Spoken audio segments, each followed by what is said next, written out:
اعوذ باللہ من الشیطان الرجیم بسم اللہ الرحمن الرحیم وبہ نستعین وهو خیر المعین وصلی اللہ علی سیدنا محمد وآلہ الطاہرین۔ اللهم صل على محمد وآل محمد وعجل مدده۔ آپ برادران کی خدمت میں حلقہ اولی میں بحث پیش کی جا رہی تھی حیت جملہ، اور اس کے ذیل میں آج انشاءاللہ ہم پڑھیں گے جملہ تامہ اور جملہ ناقصہ۔ الفاظ کی بحث حوزوی علوم میں 3 جگہوں پہ مطرح کی جاتی ہے، 3 جگہوں پر ابھاری جاتی ہے۔ ایک ہے ادبیات، علم صرف، نحو، بلاغت، بالخصوص ان 3 علوم میں آپ ملاحظہ کرتے ہیں۔ یہ ایک مرحلہ ہو گیا، یہ مقدمات میں بندہ اس کے اوپر دسترس حاصل کرتا ہے۔ دوسرے مباحث الفاظ آتے ہیں منطق میں۔ منطق میں اس کے 2 پہلو بنتے ہیں، ایک ہے دلالت کی بحث، اور اس سے مربوط آگے لفظ کی تقسیم۔ 3 حصوں میں تقسیم کی جاتی ہے، لفظ بما ہوا لفظ واحد، لفظ بما ہوا لفظ متعدد، اور لفظ بما ہوا لفظ مطلق۔ یہ بحث مباحث الفاظ کی ختم ہو جاتی ہے منطق کے اندر۔ منطق میں دوسری بحث جو شروع ہوتی ہے وہ قضایا کے باب میں ہے، کہ قضایا کی ایک صورت ہے اور ایک مادہ ہے۔ ادھر بھی یہی آتی ہے، ایک حیت قضیہ ہے، قضیہ کہتے ہیں جملے کو، جملہ قضیہ یا کلام، اور دوسری ہے مادے کی بحث، اور وہاں پہ منطق کی جہت سے آپ بحث کریں گے۔ تیسری بحث آتی ہے مرحلہ، یعنی حوزے کے اندر اسی طرح قد بڑھتا ہے اس مباحث الفاظ کا۔ ابتدا صرف، نحو اور بلاغت سے ہوتی ہے، اب تھوڑا جوان ہوا تو منطقی ابحاث میں داخل ہوا، اور اچھے طریقے سے منطقی ابحاث کو پڑھا، کیونکہ قضیے کی بحث وہ مختلف جہات سے مد نظر ہوتی ہے، اس میں موضوع اور محمول اور نسبت کو ملاحظہ کیا جاتا ہے۔ اب جب مزید قد بڑھ گیا تو اصول فقہ کی دنیا میں داخل ہوتا ہے۔ اصول فقہ کی دنیا میں جس جہت سے بحث ہوتی ہے وہ یہ ہے کہ ایک کلام سے معنی کیسے لینا ہے۔ ٹوٹل ہمارا ساری بحث کا دار مدار یا مرکزیت جس چیز کی طرف ہے وہ ہے کہ ایک کلام سے معنی کیسے لینا ہے، کیونکہ آپ اشتباہ کر سکتے ہیں ایک کلام سے معنی لینے میں، کیونکہ متکلم تو آپ کے سامنے موجود نہیں ہے، ابھی اس کا کلام موجود ہے، اور کلام میں کئی جہات نکل سکتی ہیں۔ اس لیے ہم اصول فقہ میں جو بحث کر رہے ہیں وہ ہے ایک کلام سے کیسے معنی لینے، اور کلام بھی معین ہے ہمارے پاس، وہ ہے قرآن کریم اور روایات اہل بیت علیہم السلام۔ یہاں پہ جب اصول فقہ پڑھنے والا ایک طالب علم بحث کرے گا مباحث الفاظ سے، تو ایک خاص ترتیب اصولیوں نے ایجاد کی ہے، کیونکہ انہوں نے بیکار چیزیں نکالنی ہیں جو اصول فقہ سے تعلق نہیں رکھتی، یعنی اصول فقہ کی دنیا میں بیکار ہیں۔ ویسے تو بیکار نہیں ہے، مثلا صرف کی بحث سے ہم ادھر شروع کر دیں، یہ بیکار ہے۔ علم صرف کی بحث کا مقام علم صرف ہے، ہم علم صرف میں جا کے اس کی بحثیں پڑھیں۔ علم النحو کی بحث ادھر کرنا ہمارے لیے بیکار اور لغو کام ہے، اس کی جگہ کیا ہے؟ بذات خود علم النحو۔ اسی طرح فلسفہ ہے، علم فلسفہ کی ابحاث ادھر نہیں ہم چھیڑیں گے، اس کی جگہ کون سی ہے؟ علم فلسفہ ہے۔ یہاں پر ہم اصول فقہ پڑھ رہے ہیں، اور پیچھے تعارف گزر چکے اصول فقہ کیا ہے، کہ استنباط حکم شرعی کے عمل کو جب ایک فقیہ انجام دیتا ہے تو وہ اس عمل کو بعض عناصر آلات کے ذریعے سے انجام دیتا ہے۔ یہ 2 حصوں میں تقسیم ہو جاتے ہیں، عناصر خاصہ اور عناصر مشترکہ۔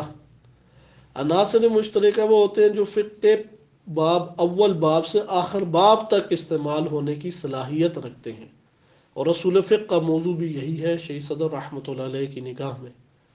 اب ہم جب مباحث الفاظ میں داخل ہوئے تو یہ والے پہلو ہمیں نظر انداز نہیں کرنے، ان کی طرف توجہ رہنی ہے۔ لہذا انہوں نے لغت سے اپنی مفاد اور مقصد ہدف کو مد نظر رکھتے ہوئے ایسی ابحاث کو اٹھایا کہ جس سے استنباط حکم شرعی کے اوپر اثر پڑتا ہے۔ نمبر 2، جب انہوں نے ان مباحث کو اٹھایا تو اس کو ایک دوسرے سے ربط دینے کی کوشش کی، اصولیوں نے ربط دینے کی کوشش کی اور ایک خاص ترتیب ہمارے سامنے وجود میں آ گئی۔ اب اگر میرے اور آپ کے ذہن میں یہ ترتیب نہیں قائم رہے گی تو ہم اصول فقہ کو سمجھ نہیں سکیں گے۔ ایسا نہیں ہے کہ یہ شیعوں میں ہی بس ترتیب ہے، نہیں، اہل سنت اصول فقہ کی کتابیں اٹھائیں وہ بھی اسی طرح سے آگے بڑھتی ہیں، کیونکہ ایک منطقی عقلی طور پہ آپ نے مباحث کو ایک دوسرے کے ساتھ ربط دیتے ہوئے چھیڑنا ہے۔ ہاں یہ ضرور ہے کہ جس عمق میں، جس گہرائی میں مکتب اہل بیت علیہ السلام کے پیروکار گئے ہیں، آپ کو یہ تعمق اور یہ گہرائی اور دقت کسی بھی اصول فقہ کی کتاب میں نظر نہیں آئے گی۔ مثلا مسلمانوں میں بہت بڑی بڑی فقہ کی کتابیں لکھی گئیں، جیسے غزالی کی المستصفیٰ ہے، یا اسی طریقے سے رازی نے کتاب لکھی، یا آمدی نے کتابیں لکھی۔ ان کی کتابیں اصول فقہ کے اوپر دقیق کتابیں ہیں، کئی یہ 4 4 6 6 جلدی کتابیں ہیں، لیکن یہ والی مباحث جب آپ چھیڑیں گے اور دیکھیں گے اتنے خوبصورت انداز میں، اتنے دقیق انداز میں مکتب اہل بیت علیہ السلام کے علاوہ کہیں اور موجود نہیں ہے۔ آج ہم جب یہ بحث شروع کر رہے ہیں تو میں آپ کے سامنے ایک ترتیب بیان کر دیتا ہوں تاکہ درس سمجھنا آپ کے لیے آسان ہو۔ خالی اگر ٹاپک کو مد نظر رکھتے ہوئے، موضوع کو مد نظر رکھتے ہوئے صرف مطلب کو ذکر کر دیا جائے اور آپ کے ذہن میں ربط ان مباحث کا نہ بنے تو یہ ایسی تدریس یا پڑھانے کا کوئی نتیجہ نہیں نکلے گا، کیونکہ بالعموم استاد پڑھا کے چلے جاتے ہیں، انہوں نے ایک درس پڑھایا اور معنی بیان کیا، معنی الحمدللہ اچھا بیان کیا، ماہر استاد ہیں۔ اب ربط کس نے قائم کرنا ہے؟ وہ شاگرد کا اپنا کام ہے۔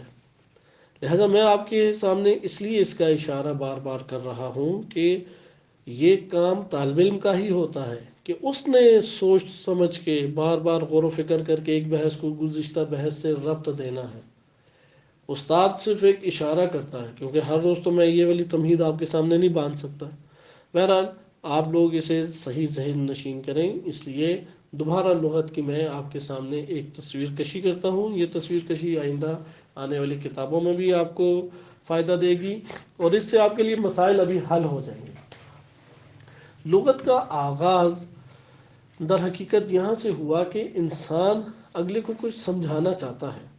انسان اپنی اس زندگی میں اس بات کا محتاج ہے کہ بعض چیزوں کو سمجھے اور بعض چیزیں سمجھائے، بعض چیزیں خود سمجھے اور بعض چیزیں سمجھائے۔ اسے کہتے ہیں افہام و تفہیم۔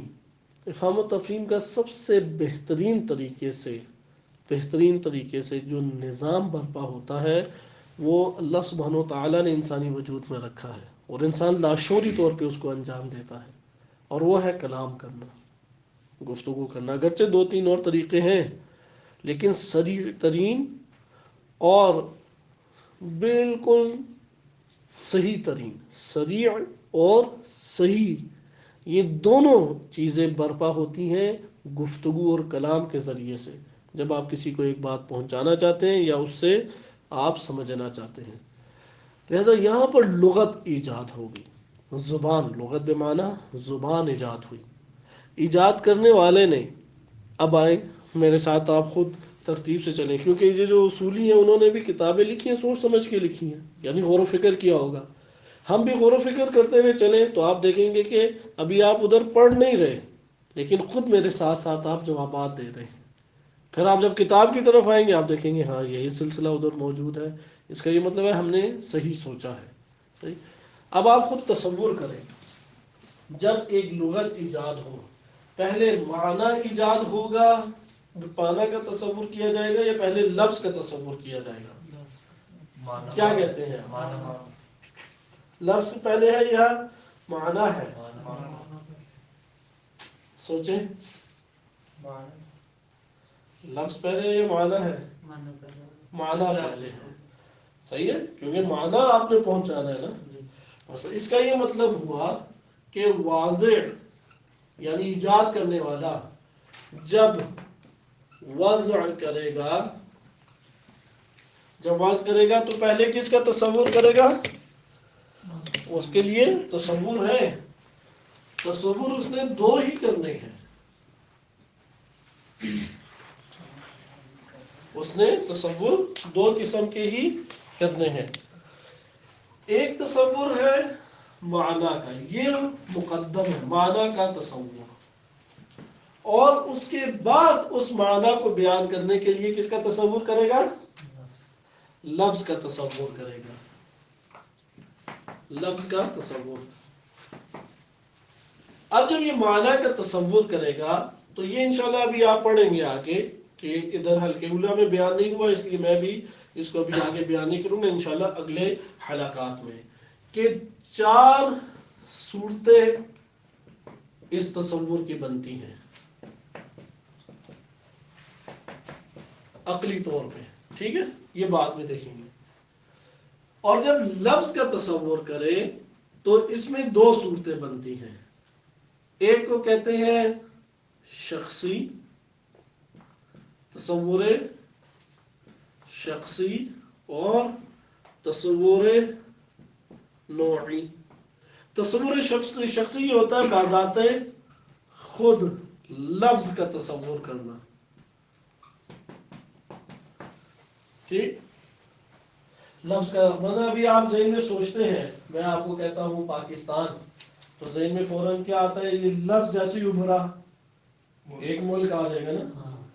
آپ کے ذہن میں آپ نے لفظ کا تصور کیا یا نہیں؟ معنی کا تصور کر کے ہمارا ایک ملک ہے، کیسے نام پڑا ہوگا پاکستان، اس کا ملک کی حدود کا تصور کیا ایجاد کرنے والے نے، معنی کا تصور کرنے کے بعد اس نے ایک لفظ ایجاد کیا، صحیح۔ اگر بذات خود لفظ کو تصور کرے نا تو اس تصور کرنے کو کیا کہیں گے؟ تصور شخصی۔ شخصی کہتے ہیں وہی بذات خود ایک شے کا تصور کرنا۔ یہاں پہ میں ایک سوال آپ سے پوچھتا ہوں، یہ وضع جو ہم نے واضح جب وضع کرے گا، یہ وضع تعیینی میں ہے یا تعینی میں ہے؟ یہ تعیینی ہے، تعیینی میں ہے، صحیح ہے، یہ وضع تعیینی میں ہے۔ وضع کے سبب کے اعتبار سے وضع کی 2 قسمیں ہیں، سبب کے اعتبار سے ایک ہے وضع تعیینی، کیونکہ تعیینی میں ایک واضح تصور کرتا ہے نا، اور ایک ہے وضع تعینی۔ تعینی وضع کے بعد جو لفظ کا آپ تصور کر کے ایجاد کریں گے، اسے لفظ حقیقی بھی کہتے ہیں، اصلی بھی کہتے ہیں، اور اس طرح سے اس کے مختلف نام ہیں۔ یہ ہمارا پہلا مرحلہ طے ہو گیا، لفظ ایجاد ہو گیا ایک معنی کے ساتھ، کہ معنی کے لیے، اور لفظ اور معنی کا باہمی آپس میں تعلق ایجاد ہو گیا۔ اب آئے ہم دوسرے مرحلے میں، مرحلہ دوم۔ مرحلہ دوم میں کیا کرنا ہے؟ یہاں پہ ہو گیا لفظ اور معنی، ان کا آپس میں ربط ہے، صحیح۔ لیکن آپ یہ جانتے ہیں کہ فقط لفظ اور معنی اس کا ایجاد کرنا کافی نہیں ہے، بلکہ لفظ کو استعمال کرنا بھی ضروری ہے، اور لفظ ہمیشہ جب استعمال میں ہوگا تو کلام کی صورت میں استعمال ہوتا ہے، صحیح۔ بس یہاں سے ہمارے پاس مرحلہ دوم آ گیا، استعمال، جیسے کہ ابھی آپ اصول فقہ میں پڑھ رہے ہیں، دیکھا اصول فقہ کس طرح خوبصورت طریقے سے چلتی ہے۔ اس لیے آپ اصول فقہ کی کتابیں اٹھائیں، ادھر وضع کی حقیقت وضع اس کی پر بحث ہوتی ہے، پھر بحث اگلی چھڑ جاتی ہے کہ واضح معنی کا تصور کرے گا کیسے کرے۔ اصول فقہ شیخ رضا مظفر، اس میں بھی اسی طریقے سے تقسیم ہے۔ اس کے بعد بحث منتقل ہو جاتی ہے لفظ کا تصور، معنی کے تصور کے بعد لفظ کا تصور۔ اب جب یہ مرحلہ طے ہو گیا تو یہ مرحلہ دوم میں آ گئے ہم، کہ آپ کے پاس لفظ اور معنی تو آ گئے، اب آپ استعمال کرنے لگے تو کیسے استعمال کریں گے؟ کیونکہ استعمال کریں گے تو کیا بنے گا؟ کلام بنے گا۔ یہاں پہ ایک نئی بات ہمارے سامنے آ جاتی ہے جب آپ استعمال کے مرحلے کے اوپر آتے ہیں۔ یہاں پہ تصنیف اللغہ کو اب ایک اور جہت سے دیکھا جاتا ہے، اس لیے اس مقام پہ چارٹ کس طرح سے بنایا جائے گا، آئے اس کو اب ہم دیکھتے ہیں۔ یہ آپ نے پہلا مرحلہ طے کیا اور اس کو دیکھا۔ یہاں پہ تصنیف اللغہ یعنی لغت کا وجود ایک اور جہت سے ملاحظہ کرتے ہیں، اور وہ کیا ہے؟ ایک ہمارے پاس ہے کلمہ بسیطہ۔ آج کا درس اس بحث سے مربوط ہے جو میں بھی آپ کے سامنے لکھ رہا ہوں، ٹھیک ہے۔ کہ اب ایک تجزیہ تحلیل کیونکہ جب استعمال کرنے لگیں گے ایک لفظ کو تو اس میں چند ابحاث آتی ہیں. ان چند ابحاث میں پہلی بحث کو یہاں سے وہ وجود دیتے ہیں کیونکہ آپ ایک بحث پڑھ چکے ہیں کہ پہلے لفظ معنی کے لیے وضع ہوتا ہے. وضع کی حقیقت کیا ہے، اقسام کیا ہے، وہ مرحلہ اول پورا ہو چکا. جب لفظ ایجاد ہو جاتا ہے تو پھر اسے معنی پہنچانے کے لیے استعمال کیا جاتا ہے. اب جب آپ استعمال کی جہت سے دیکھتے ہیں پھر یہاں پہ ایک تقسیم ہمارے سامنے آ جاتی ہے. وہ کیا ہے؟ ایک ہے کلمہ بسیطہ، ایک ہے کلمہ مرکبہ، اور ایک ہے ہمارے پاس ہیئت ترکیبیہ. ٹھیک ہے. کلمہ بسیطہ کسے کہتے ہیں؟ کلمہ بسیطہ حروف تہجی واضح کے سامنے تھے. حروف تہجی، حروف تہجی اس کو لیا اور ایک ترکیب و ترتیب میں پرو کر ایک معنی کے لیے وضع کر دیا. جیسے کہ ابھی آپ پیچھے وضع کی بحث میں دیکھ چکے ہیں. ہمارے پاس الف با تا سا جیم ہا یہ حروف تہجی تھے. ٹھیک. اب آپ نے ایک معنی بولنا ہے، مثلا ملک کا نام رکھنا ہے. آپ نے پے کو لیا، الف کو لیا، کاف ہے، سین ہے، تے ہے، اور ایک کلمہ ایجاد کر کے پاکستان نام رکھ دیا. اب یہاں پہ بھی ایک حیت تو اختیار ہونی ہے، لیکن حیت کے مقابل کوئی معنی نہیں ہے. ادھر حیت کے، ادھر مادے کا معنی ہے. یہی اہم خصوصیت ہے کلمہ بسیطہ میں. لیکن حیت کے مقابل معنی نہیں ہے، کیونکہ یہ جو حیت ہے نا یہ تو مجبوراً اختیار ہوئی ہے. مجبوراً. وہ مجبوری کیا ہے؟ کیونکہ حروف تہجی ملیں گے تو کوئی لفظ ایجاد ہوگا نا. اب وہ کیوں ملے ہیں اس انداز میں؟ ہمارے پاس ہر ایک کلمے کے ضابطے موجود نہیں ہیں. ایک بعض کے ہیں، بعض کے نہیں ہیں. یہ لغہ میں باتیں پڑھی جاتی ہیں. بس مادے کے مقابل کیا ہے؟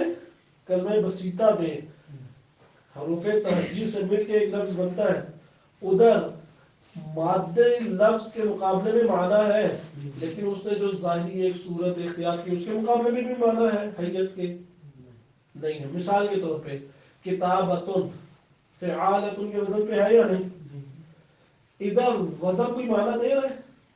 نہیں دے رہا. نصر فاعل کے وزن پہ ہے. نصر معنی دے رہا ہے یا نہیں؟ کیا معنی دے رہا ہے؟ مدد کا. لیکن نصر میں فاعل کے وزن پہ آنا کوئی معنی دے رہا ہے؟ نہیں ہمیں معنی دے رہا. صحیح. یہ ہوتا ہے کلمہ بسیطہ. کیوں بسیطہ کہا ہے؟ اس میں بھی حیت ہے، ظاہری طور پہ وزن موجود ہے، کلمے نے ایک صورت اختیار کی بھی ہے، لیکن اس صورت کے بدلے میں کوئی وضع موجود معنی موجود نہیں ہے. یعنی حیت کو ایک معنی کے لیے وضع نہیں کیا گیا. یہ اہم نقطہ ہے. یہ خط مت ورنہ ابحاث ہو جائیں گی، اس لیے اس جملے کو لکھیں کہ کلمہ بسیطہ میں حیت کو معنی کے لیے وضع نہیں ہوا. ایک معنی اس کے مقابل، حیت کے مقابل کسی معنی کو نہیں رکھا گیا، یا یہ کہیں کہ کسی معنی کے مقابلے میں حیت کو وضع نہیں کیا گیا. کسی خاص معنی کے مقابلے میں حیت اور صورت کلمہ کو وضع نہیں کیا گیا، ایجاد نہیں کیا گیا. واضح ہے یہ بات؟ آئے اب ہم کلمہ مرکبہ. کلمہ مرکبہ میں بھی کیونکہ آپ جب کلمہ کہیں گے نا، جب بھی کلمہ، تو اس میں خود بخود یہ دو چیزیں آ جائیں گی، مادہ ہے اور حیت ہے. بعض اوقات ان دونوں کے مقابلے میں معنی خاص ہوتا ہے، دونوں کے مقابلے میں، اور بعض اوقات نہیں ہوتا. جیسا کہ ابھی آپ نے دیکھا ہے کہ حیت کے مقابلے میں معنی خاص نہیں ہے، بلکہ حیت اور مادہ دونوں کا ایک معنی ہے. اس کو عربی میں کہتے ہیں کہ المادہ والحیت لمعنی واحد. عبارت بھی انشاءاللہ آگے آئے گی کہ ایک معنی کلمہ بسیطہ میں کیا ہے ایک معنی واحد کے لیے مادہ اور حیت ہے دونوں، ٹھیک، باقی دونوں جگہوں پہ اس طرح نہیں ہے. ادھر بھی کلمہ ہے، ادھر مادہ بھی ہے اور حیت بھی ہے، لیکن دونوں کے مقابلے میں معنی خاص پایا جاتا ہے، معنی خاص پایا جاتا ہے. اچھا، حروف تہجی کی مثال دیکھیں، مثالیں، کیونکہ مثال آپ کے لیے ہمیشہ اہمیت کی حامل ہوگی. ایک ہے اسماء اجناس، جیسے انسان وغیرہ ہو گئے، اسماء اعلام جیسے بندوں کے نام، یا حروف، حروف جیسے من ہے. من کس کے لیے آ رہا ہے؟ معنی کیا ہے من کا اصل؟ نسبت، نسبت، ایجاد نسبت کے لیے. فی ایجاد نسبت، جتنے حروف ہے کیا آتے ہیں؟ ایجاد نسبت کے لیے، اصول فقہ کی جہت سے. آج اب ہم دیکھتے ہیں کہ مادہ اور حیت دونوں کے معنی خاص ہے. اس کی مثال ہمارے پاس کیا ہے؟ فعل. صحیح، اس کی مثال کیا ہے؟ فعل. کیسے؟ ادھر مثال کے طور پہ آپ کہتے ہیں نصارا، نصارا علی، علی نے مدد کی، ٹھیک. اب یہاں پہ مادہ کیا ہے؟ مادہ کیا ہے ادھر؟ نصر. نصر کے مقابلے میں ایک معنی خاص ہے یا نہیں ہے؟ وہ کیا ہے معنی؟ ہاں، کلمہ نصر، نون صاد رے کا کیا ہے معنی؟ مدد. وہ معنی خاص ہے مدد. اور ادھر اس کی حیت خاص ہے، یا وہ حیت کیا ہے؟ فعالہ حیت ہے. اس کا معنی خاص کیا ہے؟ ماضی. اس کا معنی خاص اصول فقہ کی جہت سے کیا ہے؟ احسن، ربط و ربط، نسبت، ارتباط، یہ اس کا معنی خاص ہے. اس معنی خاص کو بیان کرنے کے لیے حیت کو واضح نے وضع کیا ہے. صحیح، یعنی حیت کو وضع کیا ہے تاکہ وہ دلالت کرے ایک معنی خاص کے اوپر، اور مادے کو وضع کیا ہے تاکہ دلالت کرے ایک معنی خاص کے اوپر. لیکن کیا اس میں بھی ایسا ہی تھا؟ اس میں ہم نے دیکھا ایسا نہیں تھا. ادھر مادہ اور حیت کو اس طور پہ وضع نہیں کیا گیا، لیکن فعل میں حیت نسبت کے اوپر دلالت کر رہی ہے. آشکار ہوئی یہ بات؟ اسماء بعض اس کے ذہن میں آ جاتے ہیں، جیسے اس میں فاعل ہے، اس میں مفعول ہے، کہ آپ یہ دیکھتے ہیں کہ اس میں فاعل کی دلالت کس کے اوپر ہوتی ہے؟ فعل کے انجام دینے کے اوپر ہوتی ہے. صحیح، لیکن آیا وہ اس کے ذہن میں آتے ہیں یا نہیں، اس کو انشاءاللہ تعالی ہم بعد میں دیکھیں گے. یہاں پر ابھی فعل کو آپ مد نظر رکھیں. کیا ہے فعل میں؟ کلمہ مرکبہ. کلمہ مرکبہ کسے کہتے ہیں؟ کیوں اسے کلمہ مرکبہ کا ہے؟ کیونکہ دو چیزوں سے مرکب ہے. مادے کے لیے الگ معنی ہے اور حیت کے لیے الگ معنی ہے. یہ تو ہمارے مفردات حل ہو گئے. یہاں تک جب بحث ہو گئی اور اب آپ نے لفظ کو استعمال کیا ان باتوں کو مد نظر رکھتے ہوئے، تو یہاں سے ہم اس بحث میں داخل ہوتے ہیں حیت ترکیبیہ. حیت ترکیبیہ کی بحث ادھر سے شروع ہوتی ہے کہ متکلم اب ایک کلام کرتا ہے. کلام جب بھی ہمارے پاس آئے گا تو وہ جملے کی صورت میں ہوگا، اور جملہ ہمارے پاس خبریہ اور انشائیہ میں تقسیم ہوتا ہے. سمجھ آئی؟ کلام ہمارے پاس آئے گا اور جملہ، کلام جملہ یا منطق میں کسی کو کہہ دیتے ہیں قضیہ، کسی کو کہتے ہیں قضیہ. غور سے دیکھیں کہ جملہ خبریہ ہے یا انشائیہ. اب جب ہمارے پاس یہ خبریہ اور انشائیہ کی بحث ہے، اس کو دیکھتے ہیں. کلام اگر خبریہ ہو تو اس کے اجزاء ہوں گے، ایسا ہے یا نہیں؟ مثال کے طور پہ جملہ اسمیہ ہے تو اس کے اجزاء ہے مبتدا، خبر. اگر جملہ فعلیہ ہے تو فعل اور فاعل ہے. صحیح. بس اس کی کیا مطلب ہوا ہے؟ ایک دفعہ، ایک مرتبہ پورا جملہ مد نظر ہوتا ہے، پورا جملہ مد نظر ہوتا ہے، اور ایک دفعہ اجزاء اجزائے جملہ یا اجزائے کلام جدا جدا طور پر ہمارے سامنے آتے ہیں. صحیح؟ یہ بات مشکل تو نہیں ہے. جیسے اب آپ کہتے ہیں کتاب کی ہی میں مثال لیتا ہوں. وہ کہتے ہیں کہ السیر من المدینۃ الی مکہ المکرمہ واجب. اب یہ پورا ایک کلام اور جملہ ہے یا نہیں؟ یہ پورا جملہ ہے. ایک دفعہ آپ اس کو پورے بند کر کے دیکھتے ہیں یہ جملہ، اور ایک دفعہ اس کو ٹکڑوں ٹکڑوں میں دیکھتے ہیں اجزاء کی صورت میں. ٹھیک ہے؟ یعنی اس کو ہم دو حصوں میں دیکھیں گے. ایک ہے مجموعی طور پہ اور ایک ہے اجزاء کی صورت میں. اجزاء کی صورت میں جب دیکھنا چاہیں تو آپ اول سے آخر تک سب مباحث کو جدا جدا تصور کر سکتے ہیں اور بحث کر سکتے ہیں. مثال کے طور پہ کیسے؟ آئیں اب ہم اجزاء کی صورت میں اس کو دیکھتے ہیں تو کیا کیا ابحاث ہمارے سامنے آ جاتی ہیں. ہمارے سامنے مثلا اجزاء دیکھیں. کلمہ ہے السیر، یہ ایک ہو گیا. کلمہ من ہے، کلمہ المدینہ ہے، کلمہ الہ ہے، مکہ مکرمہ ہے اور واجب ہے. جب آپ اجزاء کی صورت دیکھنا شروع کیا، ادھر آپ نے کہا ہے سیر.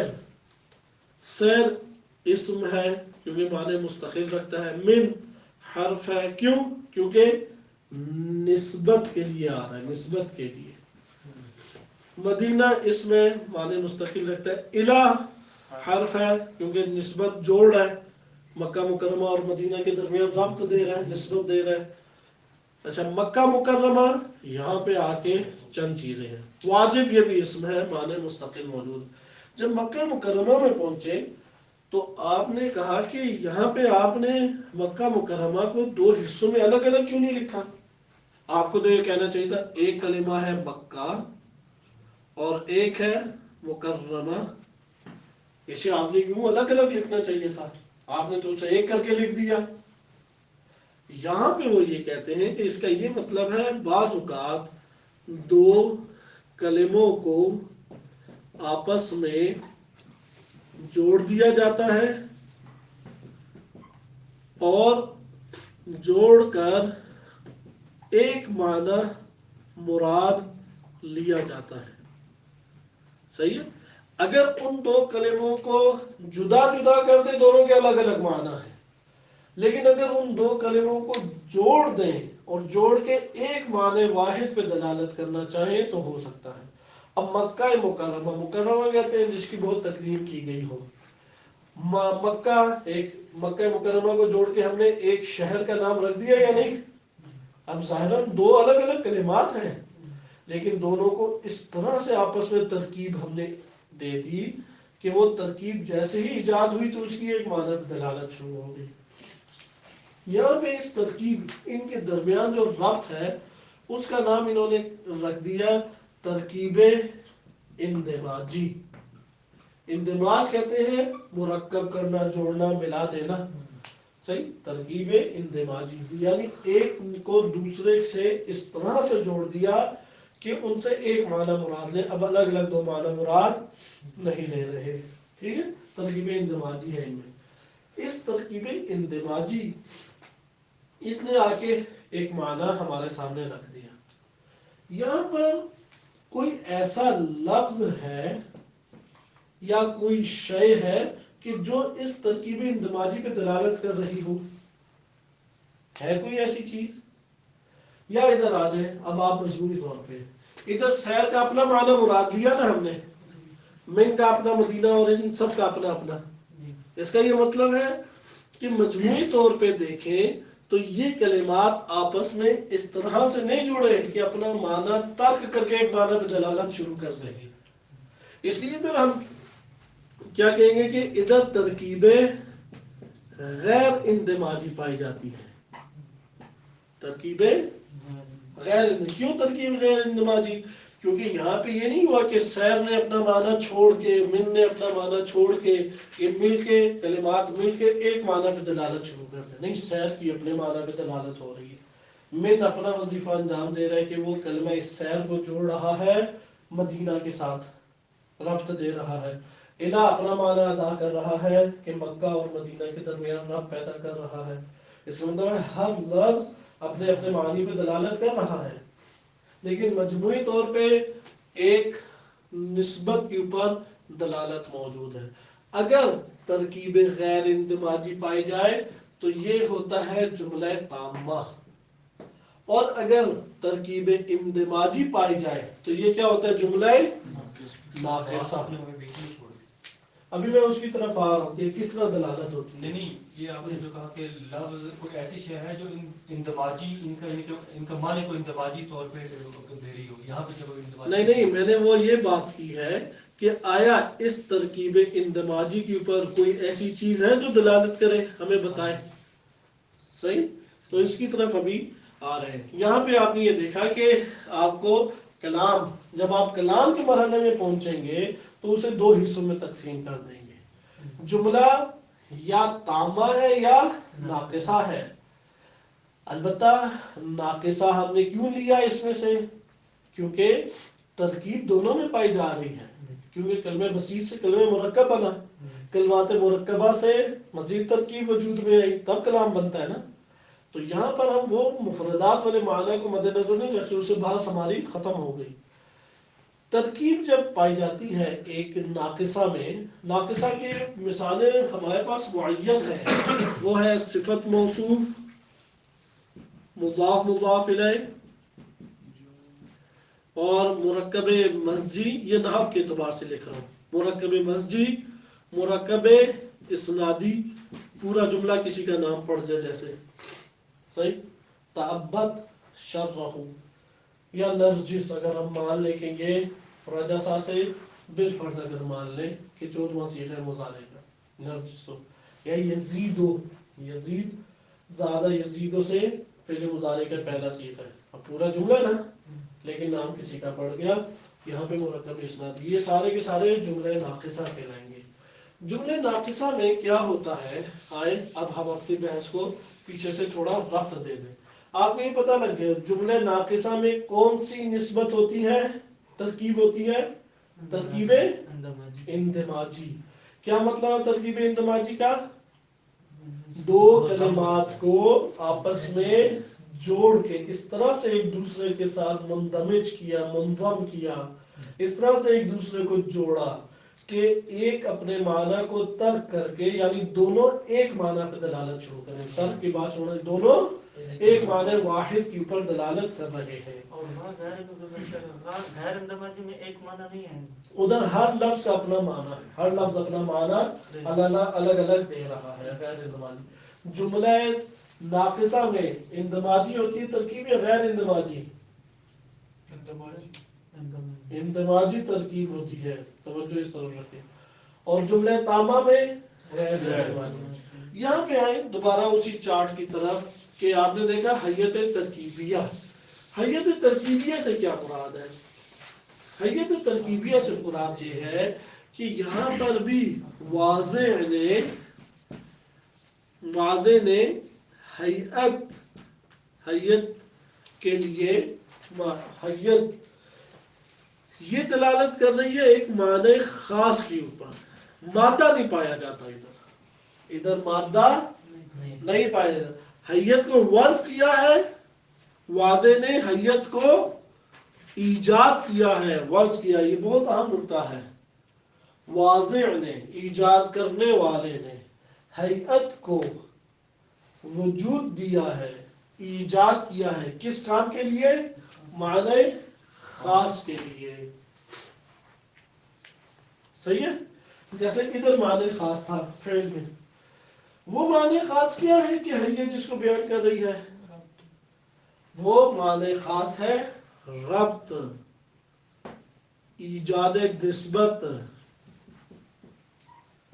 جب یہ معنی خاص حیت آ کے ربط پیدا کرے گی تو یہ ربط کلمات میں کیسا ہوگا؟ ایک دفعہ ربط اندماجی بن جائے گا، اور ایک دفعہ ربط غیر اندماجی ہوگا لیکن غیر، ادھر یہ نہیں کہہ رہے کہ ربط نہیں ہے، ربط ہے لیکن غیر اندماجی ہے.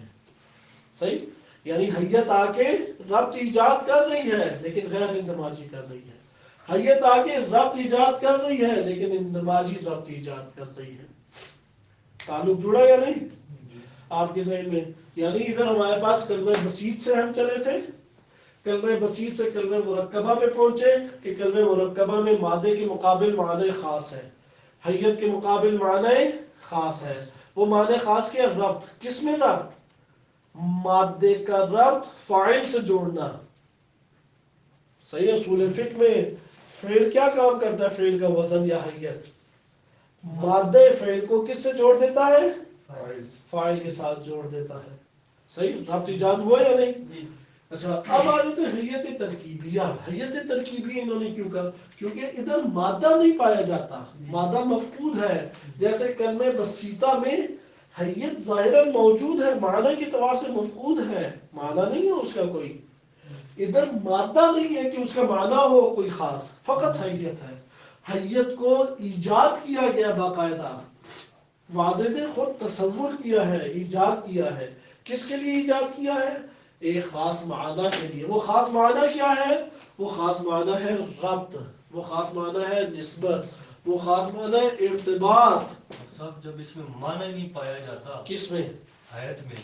حیت میں کس نے کہا معنی نہیں پایا جاتا؟ آپ نے کہا نا کہ اصل میں اس وقت سے تو کہہ رہا ہوں کہ معنی پایا جاتا، مادہ نہیں پایا جاتا. ہاں مادہ ہی نہیں ہے.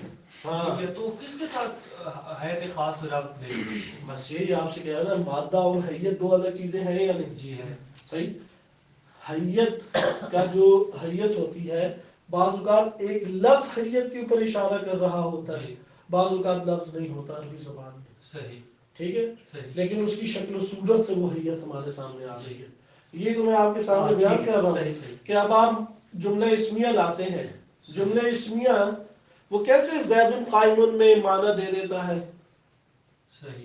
کیونکہ ایک حیت، ایک سیکوینس میں آپ نے کلمات کو رکھا اور ایک حیت ایجاد ہو گئی. وہ حیت، اس حیت پہ دلالت کرنے والا کوئی لفظ نہیں ہے. دیکھیں اس کو نا آپ توجہ سے دیکھیں. ہمارے پاس ہوتے تو یہی دو چیزیں ہیں نا، مادہ اور حیت. اس نقطے کو آپ نوٹ کریں جو ابھی میں لکھ رہا ہوں. ہمارے پاس کیا ہوتا ہے؟ ہوتا تو مادہ اور حیت ہے. مادہ لفظ کی معنی، حقیقت میں معنی کو بیان کر رہا ہوتا ہے، اور حیت ظاہری صورت اور شکل ہے. ٹھیک. یہاں پر مادہ اور حیت، ان دونوں کے مقابلے میں ظاہری لفظ کبھی ہوتا ہے کبھی نہیں ہوتا. مادے میں ہمیشہ ہوگا، لیکن حیت دو قسم کی ہے. حیت پہ دلالت کرنے کے لیے، حیت پہ دلالت کرنے کے لیے لفظ ہے یا لفظ نہیں ہے، یہ زبان سے تعلق رکھتا ہے. لیکن حیت لفظ ہو یا نہ ہو، ہر دو صورتوں میں معنی کیا دے رہی ہے؟ ربط ہے، ایجاد ہے یا ارتباط. ایجاد نسبت ہے یا ارتباط. مثال کے طور پہ بعض اوقات حیت کے مقابل لفظ ہوتا ہے، جیسا کہ آپ نے وزن دیکھا، فعل میں وزن ہے. صحیح. بعض اوقات حیت کے مقابل عربی زبان میں نہیں ہے، عربی زبان میں کوئی لفظ نہیں ہے. یا اس طرح سے اچھا اردو میں ہے، جملہ اسمیہ کے اوپر اردو میں دلالت کلمہ ہے سے ہوتی ہے، عربی میں کلمہ است سے ہوتی ہے، اور فارسی میں کلمہ است آخر میں لے آتے ہیں جملہ اسمیہ کو. است ہمیشہ جملہ اسمیہ کو شو کرتا ہے. آشکار ہوئی یہ بات. لیکن حیت اگر نظر نہیں آ رہی اور حیت کی طرف اشارہ کرنے کے لیے کوئی لفظ عربی میں ایجاد نہیں ہے، تو اس کی ایک خاص ترتیب اس کی شکل کو آشکار کر رہی ہے. صحیح ہے. اب آپ آئیں، آپ نے دیکھا وہ ربط معنی خاص ہے. ربط، وہ ربط جو حیت آ کے ایجاد کرتی ہے، کبھی اندماجی طور پہ ربط ایجاد کرے گی کہ دو کلموں کو ملا دیا اس حیت نے آگے، جیسے وصفیہ ہو گئے جملات. ٹھیک. اور کبھی غیر اندماجی ربط ہے لیکن غیر اندماجی. اگر ربط اصلاً ہو ہی نہ تو جملہ تامہ کیسے بنے گا؟ مجھے بتائیں. اگر آپ مثلا میں کہتا ہوں یسبحو، پھر تھوڑی دیر بعد کہتا ہوں ماں، پھر کہتا ہوں ارض، پھر سماوات، اب کوئی معنی سمجھ آ رہا ہے ان سے؟ لفظ کا معنی ہے لیکن جملے میں معنی ہے کوئی؟ لیکن کو یسبح للہ ما فی السماوات والارض، یہاں پہ ربط کس نے دے دیا؟ آپ کہیں گے ربط ان میں ہے، اور وہ جملہ تامہ کہلائے گا کب کہ حیت نے آ کے ربط دیا. کہیں گے حیت نے آ کے ربط دیا تو وہ ربط کون سا ہے؟ اندماجی یا غیر اندماجی ہے؟ ربط اس طرح سے دیا ہے حیت نے آ کے کہ دو الگ الگ کلمات مل کے ایک نہیں بن گئے. صحیح ہے، دو کلمات ربط، یعنی یہاں پہ ربط کی نفی نہیں کر سکتے آپ کیا آ کے کہیں گے کہ ربط اس طرح سے دیا ہے کہ دو کلمات آ کے ایک نہیں بن گئے. یہ غیر، اس لیے غیر اندماجی، آپ کے ربط ہے لیکن غیر اندماجی، کیونکہ ربط دے کے دو کلمات ایک نہیں ہوئے. واضح ہوئی بات؟ بس یہ غیر اندماجی ہمارے پاس ہے. اگر ایک کلام میں اس طرح سے حیت آ کے ربط ایجاد کر دے کہ وہ دو کلمات ایک بن جائیں، اسے کہتے ہیں جملہ ناقصہ. اور اگر اجزائے کلام کے اندر آ کے ربط ایجاد کرے حیت، صحیح ترکیب دے ان کو، لیکن اس طرح سے ترکیب دے کہ ربط بھی ایجاد کر دیا، ترکیب بھی ایجاد کر دی، لیکن دو کلمات کو ملا کے اتنا نزدیک نہیں کیا کہ وہ مل کے ایک معنی دینے لگ جائے. صحیح، اس لیے جو اجزائے کلمہ میں حیت جب آ کے ربط ایجاد کرے اور غیر اندماجی ربط، یعنی ربط کبھی اندماجی ہوگا اور ربط کبھی غیر اندماجی ہوگا. غیر اندماجی ہو تو اسے جملہ تامہ کہتے ہیں. آپ جب منطق پڑھتے ہیں نا، اسی ربط کو نسبت کہہ دیا جاتا ہے. ادھر بھی اندماجی غیر اندماجی کی تقسیم ہے. عموماً بعض ہمارے علماء ہیں اصول فقہ کی اس بحث کو قضیے کی بحث پڑھاتے ہوئے مطرح کر دیتے ہیں. طالب علم سمجھتا ہے کہ بہت اس میں اہم نکات آ گئے، کیونکہ منطق کس جہت سے اسے دیکھ نہیں رہی. لیکن ہوتا یہ اندماجی غیر اندماجی سے اصل جملات وجود میں آتے ہیں. ٹھیک، اب جب یہ والی جملات آتے ہیں تو یہاں پہ بحث تیسرے مرحلے میں داخل ہو جاتی ہے، اور وہ تیسرا مرحلہ انشاءاللہ تعالی ہم آگے پڑھیں گے کہ ایک ہوتا ہے مدلول، یعنی اب معنی سے پھر بحث کہ آپ نے لفظ یا جملے سے معنی کون سا سمجھنا ہے، آپ پر حجت کون سا ہے، ظاہر کون سا ہوتا ہے اور حجت کون سا ہوتا ہے. تو یہاں پہ اس کی بحث ہم کل دیکھیں گے. اسے تیزی سے عبارت کو آپ پڑھیں. الجملہ تامہ والجملہ ناقصہ، جملہ تامہ ہے اور ناقصہ ہے. وَإِذَا لَاحَظْنَا الْجُمَلَ، جب ہم جملوں کو ملاحظہ کرتے ہیں، جملوں کو ملاحظہ کرتے ہیں یعنی ادھر کیا ہے کہ کلام کو ملاحظہ کرتے ہیں. وجدنا ان بعض الجمل، تو ہم دیکھتے ہیں بعض جملے، بعض کلام تدل علی معنی مکتمل، کہ بعض ایسے ہوتے ہیں کہ جو معنی کامل کے اوپر، پورے معنی کے اوپر دلالت کر رہے ہیں. یمکن للمتکلم، متکلم کے لیے ممکن ہوتا ہے کہ الاخبار عنہ، کہ وہ اس کے بارے میں خبر دے. اس کی وضاحت میں نے جان کے چھوڑ دی آپ کے سامنے کہ یہ نقطہ بیان کیا جاتا ہے علم نحو میں بھی اور منطق اور دیگر جگہوں پہ بھی. البتہ انشاءاللہ اگلے درس میں پھر بھی آپ کے سامنے بیان کر دوں گا. اس کے لیے بھی چھوٹا سا مقدمہ چاہیے. مقدمے کے ساتھ سمجھیں گے تو عمیق طریقے سے سمجھ جائیں گے. کتاب کی فقط سطور کی حد تک رہے تو پھر اس میں معنی اتنا ہی بیان کیا ہے یہاں پر کہ بعض اوقات ایک آپ جملہ یا کلام سنتے ہیں تو اندر کوئی تقاضا نہیں پیدا ہوتا، بلکہ اس کے متکلم لفظ بول کے جو معنی پہنچانا چاہتا تھا وہ پہنچ گیا. اس کو کہتے ہیں کہ یصح السکوت علیہا. ٹھیک ہے، مطلب آپ نے کہنا ہے کہ میں حج کر کے مکہ سے آیا. اب آپ صرف اتنا کہتے ہیں مکہ، اب اگلا اندر انتظار میں ہے یا نہیں کہ یار آگے بولے تاکہ کلام پہنچ جائے. یہ والی بات آپ کو زیادہ ادھر احساس شدت سے ہوتی ہے کہ وہ افراد جو ہلکلا کے بولتے ہیں، انسان اسے سنتے سنتے تھک جاتا ہے. مثلا وہ کہنا چاہ رہا ہے کہ میں نے دروازہ بند کیا، وہ کہتا ہے میں پھر تھوڑی دیر ہلکلاتا ہے یا اس کے ہونٹ ہلتے ہیں، زبان میں کوئی پیدا ہو جاتی ہے مشکل، پھر کہتا ہے در، اب آپ پھر بے چین ہیں آگے کیا ہے. جب یہ والی صورت ہو تو اس کو کہتے ہیں جملہ ناقصہ، جہاں پر بھی ترکیب جڑ رہی ہے لیکن آپ منتظر ہیں کہ آگے بات بیان کریں تاکہ مجھ تک پہنچ جائے، اور ایک دفعہ کہ وہ پورا جملہ کہہ دیتے ہیں. ٹھیک، پورا جملہ کہہ دیتا ہے، اس سے کیا ہوتا ہے کہ آپ کو اس کی بات پہنچا دیتا ہے. اس کو کہتے ہیں کہ متکلم کے لیے ممکن ہے کہ اس کے بارے میں خبر دے، اور یمکن للسامع، اور سننے والے کے لیے ممکن ہوتا ہے تصدیق ہو کہ وہ اس کی تصدیق کرے، اور تکذیب ہو یا اس کی تکذیب کرے. وبعض الجمل، جمل ناقصۃ، بعض جملے ناقصہ ہوتے ہیں، لا یتعطى فیہا ذالک، کہ اس میں یہ ممکن نہیں ہے. یتعطى کا مطلب ہوتا ہے ممکن ہونا. وَكَأَنَّهَا فِي قُوَّةِ الْكَلِمَةِ الْوَاحِدَةِ، یعنی یہ جملہ ناقصہ، ضمیر جملہ ناقصہ کی طرف لوٹ رہی ہے.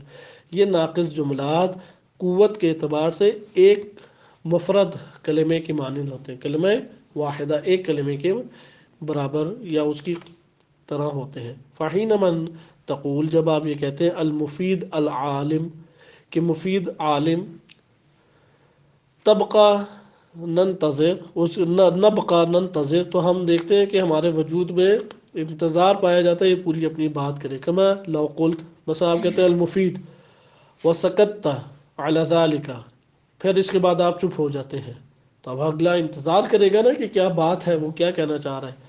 بخلاف ما اذا قلت، لیکن اگر آپ اس کے برخلاف یہ کہیں المفید عالم، مفید عالم ہے، فإن الجملة حينئذ مكتملة وتامة، اس صورت میں آپ کو انتظار نہیں رہے گا اور آپ کو پتہ لگ گیا کہ مفید عالم ہے.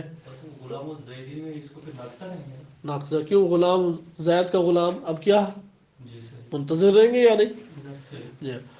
ومرد الفرق، اسے مرد نہیں پڑھنا اردو میں، صحیح ہے؟ اردو مرد اردو کا لفظ عربی کا نہیں، یہاں پہ دال کے اوپر شد ہے. مرد الفرق بین الجملۃ التامہ و جملۃ ناقصہ، کہ لوٹنا، مرد یعنی لوٹنا، فرق جملہ تامہ اور جملہ ناقصہ میں فرق کہاں لوٹ کے آتا ہے؟ الی نوع الربط، ربط کی نوعیت میں. ربط کی نوعیت کے اوپر دلالت کون کرتی ہے؟ ہیئت. صحیح. الی نوع الربط الذي تدل علیہ الہیۃ الجملہ والصنخ النسبہ، کہ اس کے اوپر دلالت کرتی ہے جملے کی ہیئت اور نسبت کی نوعیت، نسبت ایجاد ہوتی ہے اس کے درمیان. فحیۃ الجملہ الناقصہ، پس جملہ ناقصہ کی حیت تدل علی نسبت اندماجیت، وہ نسبت اندماجیہ پہ دلالت کرتی ہے. اے یندمج فیہا، یعنی اس جملہ ناقصہ میں مندمج ہو جاتا ہے الوصف بالموصوف، جو صفت ہے وہ موصوف کے ساتھ گم ہو جاتی ہے، مل جاتی ہے. علی نحو، اس طور پہ یصبح الناقصہ فی قوت الکلمۃ المفردہ، یصبح میں ہوا ضمیر لوٹ رہی ہے اسی طرح وصف کی طرف، کہ یہ کیا وصف کیا کرتی ہے کہ اس ناقصہ کو کیا بنا دیتی ہے، یا آپ یہ کہہ لیں کہ یہاں پہ ایک مطلب کی طرف لوٹ رہی ہے کہ جب یہ اتباعی نسبت پیدا ہوتی ہے تو اس صورت میں وہ ناقصہ کو کس طرح بنا دیتی ہے؟ ایک مفرد کلمے کی قوت میں ہونا اسے بنا دیتی ہے. یعنی جس طرح آپ لفظ کلمہ بسیط سے نہیں معاملہ کرتے، اس طرح سے اس جملہ ناقصہ سے معاملہ کرنے لگ جاتے ہیں اور اسے مثلا مبتدا فقط قرار دیں گے. غلام زید مبتدا ہے، مرکب لیکن مبتدا. یا آپ کہتے ہیں کہ الشیخ المفید، الشیخ المفید آپس میں، یا المفید العالم، وہ مفید الفاضل، وہ مفید جو فاضل ہے، اسے مبتدا قرار دے دیا. ایک جز بنا یا نہیں؟ کلمہ واحدہ یہ مل کے بن جاتے ہیں. پھر یہ وَأَمَّا الْجُمْلَةُ التَّامَّةُ جملۃ التامہ، جملہ تامہ فَهِيَ تَدُلُّ عَلَى نِسبَةٍ غَيْرِ اندماجیۃ، یہ غیر اندماجیہ کے اوپر نسبت کے اوپر دلالت کرتا ہے جملہ تامہ. يَبْقَى فِيهَا طرفان، اپنی طرفیں اپنے معنی پہ باقی رہتی ہیں. متمیزین، جو ایک دوسرے سے احدہما عن الآخر، ایک طرف دوسری طرف سے جدا رہتی ہے، وَيَكُونُ أَمَامَ الذِّهْنِ انسان کے ذہن میں شیئان بینہما ارتباط، دو الگ الگ چیزیں ہیں جن کے درمیان ارتباط ہے، کالمبتدا والخبر کہ مبتدا اپنا معنی دے رہا ہے، خبر اپنا معنی دے رہا ہے، ان کے ہاں ایک ربط پیدا ہو گیا لیکن ربط غیر اندماجی ہے۔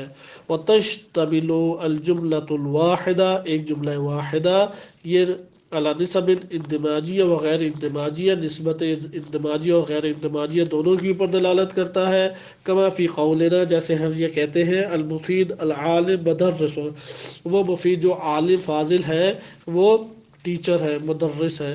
فإن النسبۃ بین الوصف والموصوف کہ مبتدا کو دیکھیں کہ وہ ایک موصوف ہے اور ایک صفت ہے، اندماجیۃ ان میں نسبت اندماجی ہے، اور نسبت بین المبتدا و خبر لیکن مفید العالم مبتدا قرار دے اور مدرس کو خبر، ان دونوں کے درمیان جو نسبت ہے غیر اندماجیت اس میں نسبت غیر اندماجی ہے، و تمامیت الجملہ اور تمام جملہ نشأت من اشتمالها علی النسبہ الثانیہ اور پورا جملہ جو ہے وہ کہاں سے وجود میں آیا ہے کہ اس کا مشتمل ہونا نسبت ثانیہ یعنی غیر اندماجیہ کے اوپر ہونا۔ وَنَحْنُ إِذَا دَقَّقْنَا فِي الْجُمْلَةِ النَّاقِصَةِ جب ہم جملہ ناقصہ کی پر دقت کریں، وَفِي الْحُرُوفِ مِنْ قَبِيلِ من و الہ اور من اور الہ جیسے الفاظ حروف کے اوپر دقت کریں، نجد ہم دیکھتے ہیں انہا جمیعا تدل علی نسب ناقصہ یہ سب کی سب مل کے نسبت ناقصہ پہ دلالت کرتے ہیں، لا یصح السکوت علیہا ان کی اوپر سکوت صحیح نہیں ہے، فکما لا یجوز ان تقول المفید العالم کہ جس طرح یہ کہنا صحیح نہیں ہے کہ مفید عالم کہہ دیں و تسکت اور آپ چپ ہو جائیں، کذالک لا یجوز ان تقول اسی طرح یہ کہنا بھی صحیح نہیں ہے السیر من البصرہ چلا بصرہ سے پھر چپ ہو جائیں، و تسکت اور اس کے بعد آپ نہ بولیں، وہذا یعنی ان مفردات الحروف اس کا مطلب ہے حروف کے الفاظ، وہیئات الجمل الناقصہ اور جملہ ناقصہ کی حیتیں، کلہا یہ تمام کی تمام تدل علی نسب اندماجیہ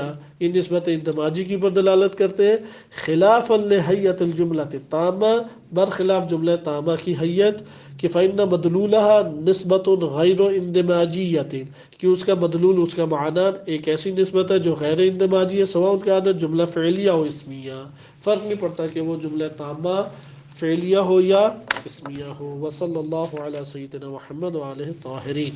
اللهم صل على محمد